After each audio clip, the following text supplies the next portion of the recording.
অনলাইনে দেখলাম মুফতি গিয়াসউদ্দিন আত-তাহেরী সাহেব মোমবাতি মার্কায় নির্বাচন করতেছে। একজন ভাই গিয়াসউদ্দিন তাহেরী সাহেবকে প্রশ্ন করলেন, ও হুজুর, আমি তো ওহাবি, আমি কি মোমবাতিতে ভোট দিতে পারবো নাকি?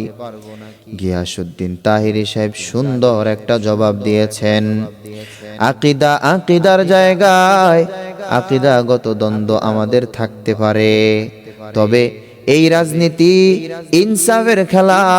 এখানে ইনসাফ প্রতিষ্ঠা করার জন্য, জনগণের পক্ষে কথা বলার জন্য আমরা নির্বাচন করি।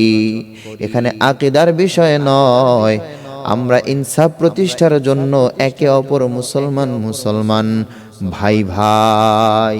বাংলাদেশের একজন টপ লেভেলের টিকটকার প্রিন্স মামুন দেখলাম হজ করতে গিয়েছে, কাবা শরীফের সামনে গিয়ে কাবা শরীফকে চুমু খায় আর বলতেছে জীবন আমার সার্থক, আর কিছুই পাওয়ার নাই।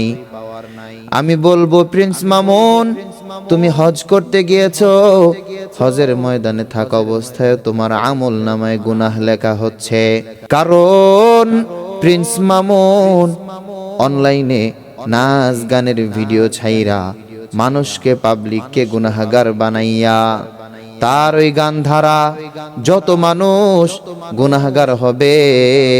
প্রিন্স মামুন ঘুমাইতে থাকুক, হজের কাফেলায় থাকুক, এমনকি যদি মরিয়াও যায়, মৃত্যুর পরেও যতদিন পর্যন্ত অনলাইনে ওই নাচ গানের ভিডিও থাকবে, ততদিন পর্যন্ত তার আমল নামায় ওই নাচ গানের গুনাহগুলো মানুষ কইরা যেমন গুনাহগার হয়েছে, সমপরিমাণ গুনাহ তার আমল নামায় যেতেই থাকবে। টিকটকার প্রিন্স মামুনকে দেখলাম কাবা শরীফের সামনে কাবা শরীফে চুমু খাচ্ছে আর বলতেছে আমার জীবন সার্থক, আর কিছুই চাওয়ার নাই, আর কিছুই পাওয়ার নাই। আমি বলবো, ভাই, তুমি যতই হজ করো না কেন, তোমার গুনাহ অনবরত তোমার আমল নামায় লেখাই হচ্ছে।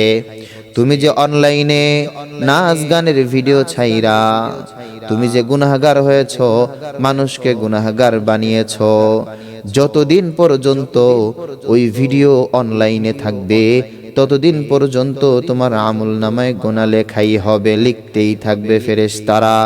এর থেকে বাঁচার একটাই মাত্র উপায়, অনলাইন থেকে নাচ গানের ভিডিও ডিলিট করে দিতে হবে। ওগুলো ডিলিট কইরা ভালো কাজের দিকে লিপ্ত হতে হবে।